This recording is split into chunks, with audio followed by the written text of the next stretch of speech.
राज्यर विभिन्न स्थान रे वर्षा जारी रही। बंगोपसागर रे सृष्टि होइथिबा अवपात धीरे धीरे दुर्बल हेउथिबा बेले एहा सुदृश लघुचाप अवस्था रे रही। एही लघुचापटी ओडिशा ठारू दूर को जाउथिबारु उपकूल रे वर्षा कमिबारे लागिछि। अन्यपटे दक्षिण ओडिशा रे एही लघुचापर प्रभाव अधिक रहिबा हेतु सेठारे वर्षार प्रकोप अधिक रहिछि। सेपटे गोटिए लघुचाप जाऊ जाऊ आउ एक लघुचाप सृष्टि हेबार संभावना रहिछि।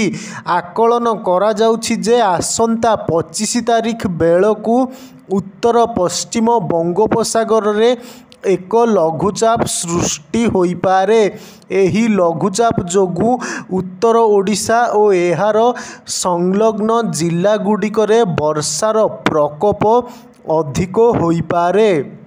एथिपाई 25 तारिख रु उत्तर ओडिशार विभिन्न जिला को प्रबल वर्षा जनित अलर्ट जारी करा जाइछि। सोमवार मध्य विभिन्न जिले में वर्षार प्रकोप अधिक रहिबा नेई पाणीपाग केन्द्र पक्षरु कुहाଯାଇଛି।